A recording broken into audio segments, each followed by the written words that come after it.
I am Esther Mokuwa, talking of vaccines are only for children.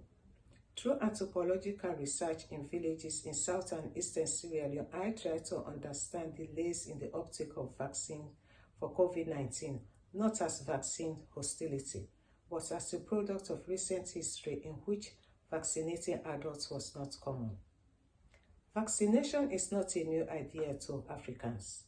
This shows from the national language of Sierra Leone Creole, which uses the word marklate, from now rather obscure English word maculate, to mark or spot, as meaning to vaccinate. However, COVID-19 vaccination challenged some established institutionalized understandings about the nature and purpose of vaccination. During the lifetime of most of our informants, vaccination was likely focused on children.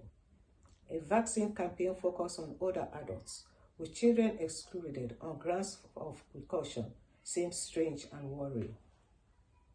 Our research tracks leech and fear-based vaccine anxieties framework, in which it is important to consider social context.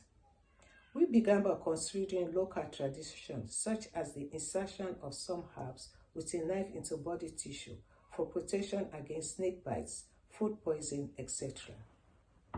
Informants were clear that this form of local marking theory is not the same as marklate.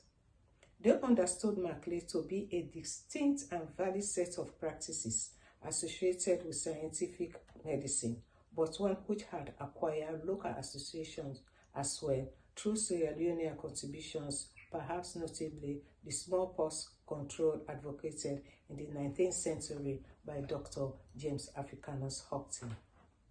COVID-19 vaccination, however, was a breach of parasocial expectations. Informants widely believe it takes several years to make a safe vaccine and wondered why people were offered a vaccine in less than a year. Historical experience of money making is rooted in the slave trade, where bodies were bought and sold for profit. The suspicion that African bodies are still targeted by global medical commerce is widely shared. People had difficulty in recognizing COVID-19 as a disease separate from other respiratory infections.